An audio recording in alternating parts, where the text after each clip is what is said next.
कविश्रेष्ठ कुसुमाग्रजांनी ज्यांना जनकवी या उपाधीने गौरविले असे श्रेष्ठ मराठी कवी पी सावळाराम म्हणजेच निवृत्तीरावजी पाटील यांचा 4 जुलै हा जन्मदिवस। मराठी साहित्यात त्यांचे खूप मोठं योगदान होतं। त्यांची गाणी म्हणजे मराठी गीतांचा सुवर्णकाळ असं मानलं जायचं। चला जाणून घेऊया मराठी कवी गीतकार पी सावळाराम यांच्याबद्दल। त्याआधी आपल्या कलाकार चॅनलला सबस्क्राइब करा आणि बेल आयकॉनवर क्लिक करा। नमस्कार, मी सिद्धी आणि तुम्ही पाहताय कलाकार दिनविशेष पावर्ड बाय goprag.com।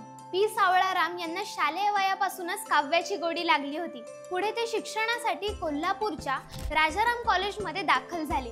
तिथे त्यांना शिक्षक लाभले ते म्हणजे थोर कवी माधव जुलियन म्हणजेच प्रोफेसर माधवराव पटवर्धन।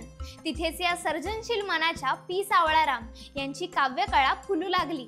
त्यांनी सौंदर्य नसते रंगात, सौंदर्य असते अंतरंगात, उघडून पाही या ओळी असलेल्या काळा गुलाब या शीर्षकाची कविता लिहिली। महाविद्यालयीन शिक्षणानंतर 1944 मध्ये ते ठाणे शहरात स्थायिक झाले। ते ठाणे शहराचे नगराध्यक्ष सुद्धा होते, पण काव्याची उर्मी त्यांना गप्प बसू देत नव्हती। HMV कंपनीच्या वसंत कामरेकरांनी त्यांना संधी दिली आणि 1949 मध्ये राघू बोले मैनेच्या कानात ग हे पहिले गीत त्यांनी लिहिले। त्यानंतर कल्पवृक्ष कन्येसाठी गंगा जमुना डोळ्यात उभ्या का, जिथे सागरात धरणी मिळते, सप्तपदी ही रोज चालते, रिमझिम पाऊस पडे सारखा, घट डोईवर, मानसीचा चित्रकार अशा एकापेक्षा एक सुंदर गाण्यांचे जनक म्हणजे गीतकार पी सावळाराम।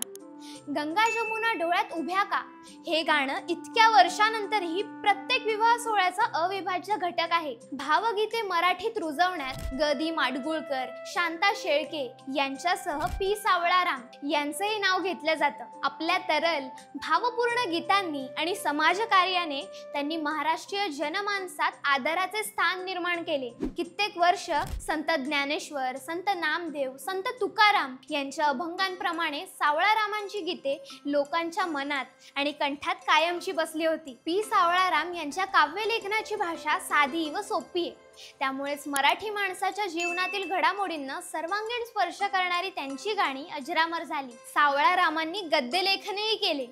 आकाशवाणीच्या कामगार सभेसाठी आणि सहज सुचलं म्हणून या कार्यक्रमात त्यांनी संहिता लेखन केले। माणसाला पंख असतात या चित्रपटाचे लेखन, माणसा आधी हो माणूस व मंगल कलश हे लघुपट व ST वर सारे प्रवासी घडीचे हे वार्तापत्र त्यांनी लिहिले।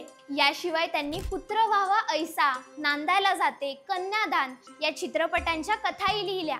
1982 सालच्या गदिमा पुरस्काराने त्यांना सन्मानित करण्यात आलं, परंतु त्यांनी पुरस्कारांपेक्षा लोकांच्या हृदय सिंहासनावर दीर्घकाळ आपले नाव कोरून ठेवले। मित्रांनो, जनकवी पी सावळारामांची तुम्हाला आवडणारी गाणी कोणती हे कमेंट करून नक्की सांगा। हा व्हिडिओ जास्तीत जास्त लोकांसोबत शेअर करा आणि आपल्या कलाकार YouTube चॅनलला सबस्क्राइब करा। Instagram, Facebook पेजला फॉलो करा आणि बघत रहा कलाकार दिनविशेष पावर्ड बाय goprag.com।